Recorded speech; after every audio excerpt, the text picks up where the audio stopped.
Welcome back to the lineup, everyone. I'm your host, Joel Pelachik, and I am joined by our analysts, Ryan Croke and Jake Bowen. Let's talk about the World Series, Ryan. You know, Toronto is up 3-2. They were about to snap this 32-year drought. They had 2 games in Toronto to win. And in Game 7 especially, it looked like they were going to do it. And they lost by literal inches. What happened, Ryan? Yoshinobu Yamamoto happened. That's what happened. I mean, this guy, one of the greatest postseasons by a pitcher we've ever seen.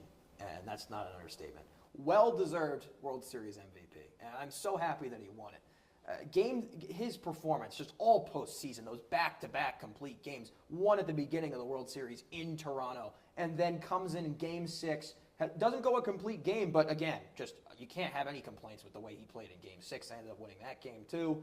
And then comes in to close Game 7 the very next day. I mean, just an absolute workhorse, and he was shut down all postseason.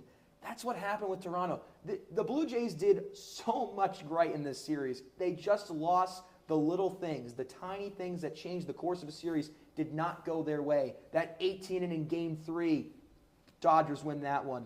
Game 6, very close, at home. You feel like Toronto's going to do it. They just don't pull it off. And Game 5, like you said, or Game 7, literal inches. Bottom of the 9th, 1 out, Yamamoto on the mound, and bases loaded, and they can't pull it off. Just an absolute heartbreaker of a series if you're a Toronto fan. I don't think people at home really understand how hard it is in Major League Baseball to pitch 96 pitches on one day, then come back in Game 7 of the World Series and close it out. Yamamoto, insane postseason, one of the best pitcher postseasons we've ever seen. And Joe, we talked about it last week. I said if the Dodgers can hold the Blue Jays to 5 or fewer runs, it's their game. And guess what? 1 run allowed in Game 6. 4 in Game 7, and that's exactly how they went on. They did not hit well in Game 6. They not. Really did not.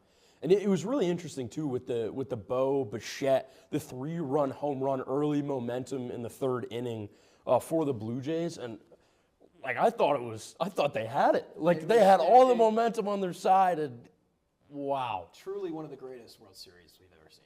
Yeah, unbelievable. Does anyone want to touch on Rojas here? I mean, all you. I mean, that was just unbelievable. Hadn't had a hit in a month, then tied with a game-tying home run. I mean, that choice is insane. He was in there, and he did that. And then he threw, it really was the game-winning out at home. One more thing for Yamamoto. He was the first person since Randy Johnson to have 3 wins as a pitcher in a single World Series. First time it's ever happened where all 3 of those games have come on the road. Just an absolute killer on the mound. Just insane. And I mean, Jake, the Blue Jays played well.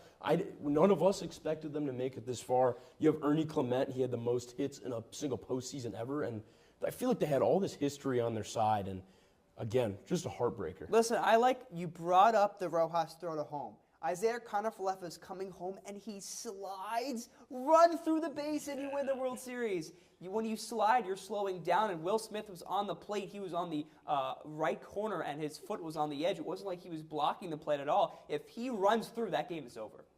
Yeah, just unbelievable.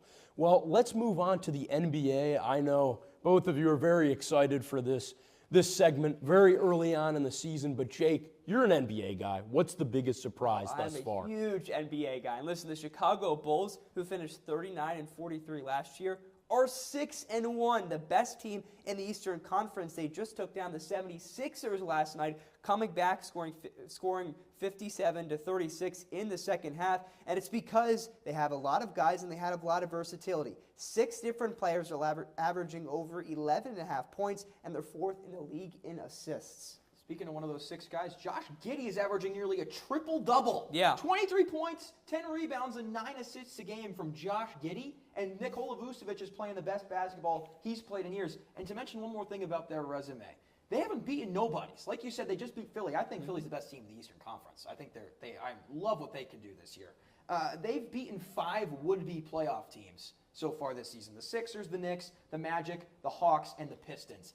They have not just played easy teams, and they've looked legit. We'll see if they can keep it up or if it's just a hot start. But Chicago's looking pretty solid. For me, my biggest surprise, Victor Wembanyama is already the most talented player in the world. Not the best, the most talented player in the world. 27 points a game, 14 rebounds a game, 3 assists, 5 blocks. 5 blocks, and over a steal per game. Unbelievable. He's my MVP frontrunner. He's just absolutely, he's just like, he's called an alien for a reason. And you're seeing it this season. He has really blossomed as an offensive playmaker. Some of these dribble moves he pulls off, especially in that season opener. I mean, oh my goodness, 40 points in opening night against Dallas. This guy is absolutely unbelievable. 7'5", and he's a shot creator. A 7'5" shot creator. That's something the league has never seen. That's something basketball has never seen, and he's playing as advertised. This guy, I mean, if you're the Oklahoma City Thunder, if you are a contending team in the NBA right now, this guy's coming. The Spurs are title contenders this year. Listen, I agree with you. I don't think it was an if Wembanyama was going to be good when he got in the league, but just when. The athleticism he has and how tall he is and how lengthy he is, he's just a different person on the NBA court. He's ahead of schedule, too. I mean, there's some other guys who have been historic greats who have been really taking that leap in year 3 and have led a team to a finals. But they haven't really been the lead guy in the way that Wembanyama is. I know he gets a lot of comparisons to Hakeem, who he worked out with in the offseason. This guy's got the defense of Hakeem and the offense of Kevin Durant. Yeah. I mean, it's absolutely unbelievable. He can do it all. I'm just saying, give him 4 rings. He's the greatest of all time. Wow. Give him 4 rings. I got to hear your thoughts on that. What do you got? I don't know. 4 rings is too early. Let's see if he can get one. In this era, I think 4 rings can be enough. Well, this era, a lot of things could happen in this era. If he can change the game as much as MJ, because MJ's the GOAT, right? Gosh. Of course. Please do not bring up MJ and Wembanyama in the same sentence. He was saying the GOAT. No, listen, Michael Jordan's the greatest of all time. Victor Wembanyama has a ways to go. But give him 4 rings, give him consistent playoff success, and have him continue to play at this level.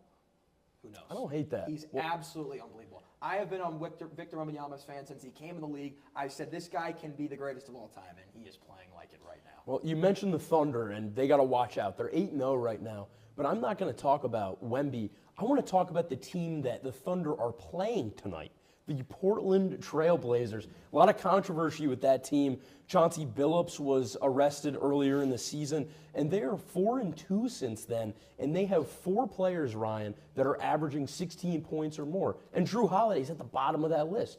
I just think they don't really have a star, but they have so many capable scorers. 100%. A top 10 offense in NBA. They just got to tighten the defense. And, come back later this season, Damian Lillard, who returned to Portland, one of my favorite NBA players of all time. That would be something. If the Portland Trail Blazers, with all this controversy at the beginning of the season, can get Dame back late in the year and make a deep run. Oh, right. Man. And you look at them, they're in the middle of the Western Conference right now.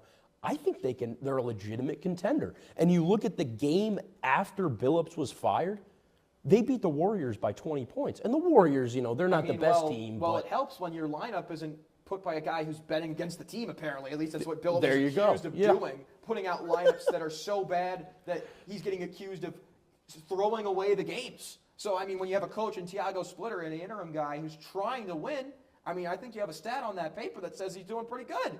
Yeah. Better winning percentage than Billups had. He was 117 and 211 in his 4 years there. Yeah, absurd. Yeah, the Trailblazers, it would be amazing if they could get Damian Lillard back. But since he had left the team, Portland is trying to rebuild and trying to form their new identity without Damian Lillard because they had so much success with him. So they're trying to, this new phase. Maybe he comes back, as a mentor. And obviously he still definitely has some ball left. But for Portland, it's really about what's next after Lillard. Right. Yeah. I think they're really playing with a chip on their shoulder. And I think it's going to be a dogfight tonight. I don't know what you guys think about that. I like them. I love the Portland Trail Blazers basketball. Shout out Thunder Robert haven't Williams lost a III. game. Shout out Robert Williams III. If he stays healthy, Portland's got an excellent shot blocker down low. There you go. Well, that's all we have for this week's episode of The Lineup. Thank you, as always, for tuning in, and we'll see you next week.